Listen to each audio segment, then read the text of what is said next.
Now, there are many stories about princesses, and many people who think they know what it means to be a princess. This story is a reminder that things are not always what they seem. Once upon a time there was a powerful queen who was used to getting what she wanted. She accepted nothing less than the best, and she also wanted nothing but the best for her son. She only clothed him in the finest suits, only fed him gourmet foods, and hired the smartest teachers in all the land to educate him. So when it was time for him to be married, she told him, "Son, you deserve the best woman in the whole world. Do not settle for just any pretty face. A prince must be married to a princess," she told him, as he listened intently.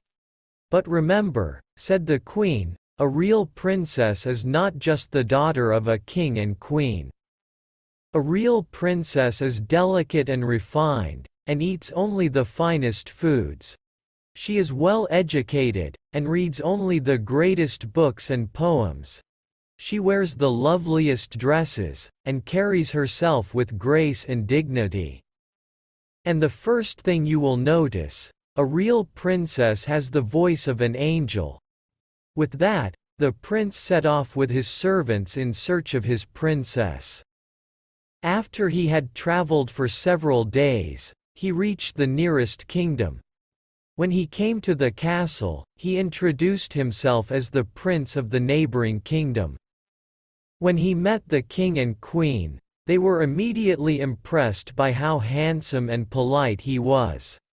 They thought right away that it would be a good idea to introduce the prince to their daughter, a princess who was not yet married. They brought the prince to the princess's study, where she was busy reading poetry as a servant fixed her hair. The prince was happy to see that she was very beautiful, and she smiled at the prince as he greeted her. "Hello, princess," said the prince. "Hello," squawked the princess, her voice hoarse and cracking. Are you all right, princess?" asked the prince. "Can I bring you a glass of water?" "No, I am not thirsty," replied the princess, smiling politely. "Well, it was lovely to meet you," said the prince nervously. "I must be going, it is very late." As he left, he felt badly for leaving abruptly, but he reminded himself of what his mother said, "A real princess has the voice of an angel." The good part was that it was actually not late at all. The prince had plenty of time to set out for the next neighboring kingdom, where he again found the castle and asked to meet the king and queen. Again, he was so charming that he was immediately invited to meet the unmarried princess of the kingdom. This time, the king and queen led the prince to castle's dining hall. This princess was also very beautiful, but when the prince entered, she hardly looked at him. She was sitting at the table eating like a pig with food dripping from her face and hands. "Hello, princess," said the prince, speaking hurriedly. "It looks like you are very busy, so I'll just leave you alone with your food." He continued on, through valleys and over endless stretches of plains, but at each castle he stopped at, he met only disappointment. Finally, the prince gave up and returned home, still unmarried and very disappointed by his very long journey. When he arrived at his own castle, his mother and father greeted him. The prince told his parents the whole story of his journey.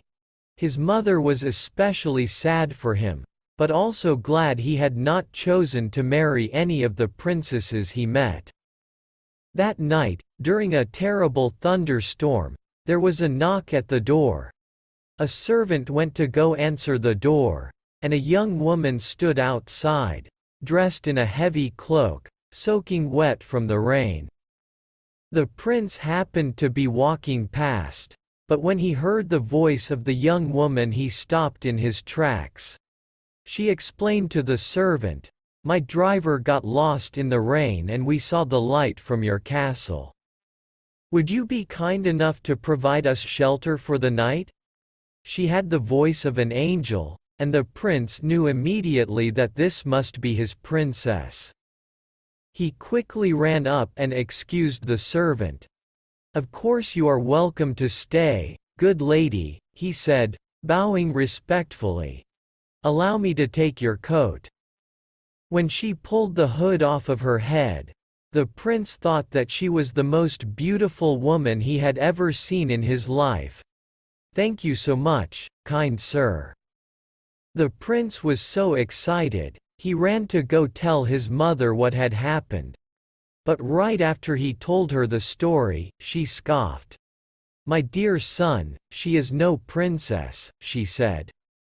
"What kind of a princess goes out in the rain, knocking on doors in the middle of the night? Shouldn't she have a servant for that?" She peeked out into the hall to get a look at the girl, and was appalled to see her with dripping wet hair and a muddy dress. "You see, she is no more than a common peasant." "But mother," argued the prince, "look at how she walks. I've never seen anything more graceful." The queen could see that her son had already fallen for the girl, so she quickly devised a plan to get rid of her. "All right, then, if you don't believe me, we will put her to a test. Tonight we will dress her bed with 10 of the softest, fluffiest, most luxurious feather mattresses in the castle. Then under the 10 mattresses, we will place a single, uncooked pea. If this pea disturbs her sleep, then we will know. Only a real princess would be delicate and refined enough to feel the pea." The prince didn't think that anybody would be able to feel the pea, but he also knew that his mother knew best. Besides, he thought, he didn't want to marry anything less than a real princess. So the queen ordered her servants to gather the best mattresses they could find, and bring them to the guest tower. She took a single pea, and put it right in the middle of the bed, and had the servant stack all the mattresses on top. Then the prince escorted the guest to her room, where she needed a ladder to get to bed. In the morning, the prince went to the dining hall, and peeked inside to get a look at his love. She looked terrible. She had dark circles under her eyes and was sipping a large cup of tea. "I am so tired," the princess told a servant. "Please do not tell the prince, but that bed is awful. I felt like there was a brick inside it. I did not sleep a wink all night. I am so tired."